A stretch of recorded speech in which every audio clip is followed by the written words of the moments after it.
Assalamualaikum warahmatullahi wabarakatuh. Sampurasun. Murid-murid ibu, kumaha damang sadayana. Mudah-mudahan aya dina lindungan Allah Subhanahu wa taala. Amin. Tepang deui sareng ibu dinu pangajaran bahasa Sunda di kelas 4. Sateu acan urang kawitan pangajaran ieu, yuk urang baca basmalah sasarengan. Bismillahirrahmanirrahim.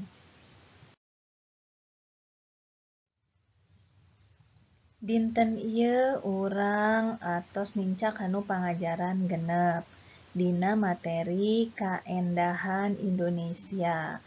Tah ngeunaan materi kaendahan Indonesia dina dinten ieu urang bakal diajar maca sajak. Kumaha cara maca sajak anu leres, anu sae? Yuk, urang diajar sasarengan.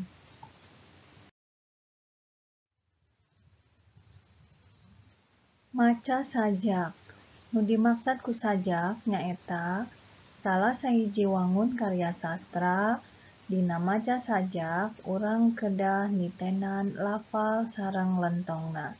Nu dimaksud ku lafal sareng lentongna nyaeta lafal dan intonasi. Jadi kalau kita membaca sajak harus memperhatikan lafal dan intonasinya ya.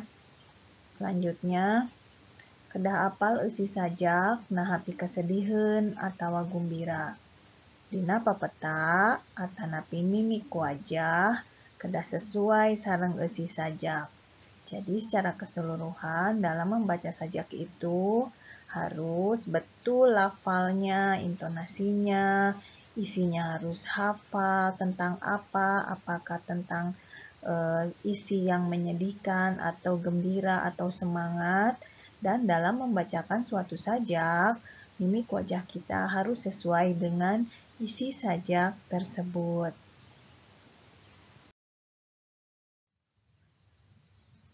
Tah, murid-murid sadayana, ayeuna ibu bade nyontoan cara maca sajak. Mangga regepkeun ku hidep.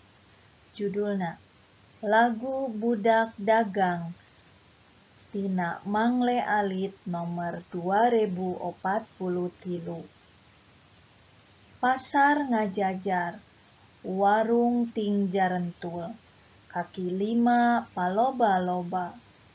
Doa mihtul jang jawokan mental, boro repok mangsa ngitung rugi laba. Oplet butut zaman Bang Mandra, kiwari angkot paloba-loba. Motor Jepang jeung motor Cina, balawiri jadi riweuh nu teu boga. Si bungsu, si goler, teu kaampeuh reana. Di dunya angger loba nu teu kabagean dunya. Duh Gusti, kedah ngical naon abdi ayeuna. Sapertos kitunya contoh maca sajak.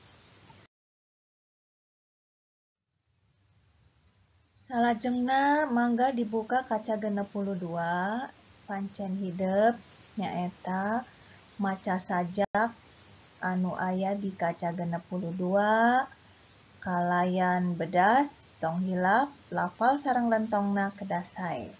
Sajak main pingpong mangga ku hidep sadayana dikintunkeun ka ibu nganggo voice note. Pasti tiasanya sadayana.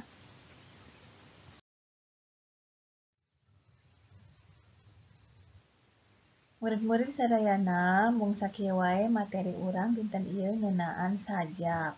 Bagaimana semuanya sudah mengerti apa yang dimaksud dengan sajak dan bagaimana cara membacanya? Selamat berlatih di rumah ya. Tetap semangat. Alhamdulillah sudah selesai materi kita hari ini. Wassalamualaikum warahmatullahi wabarakatuh. Hatur nuhun.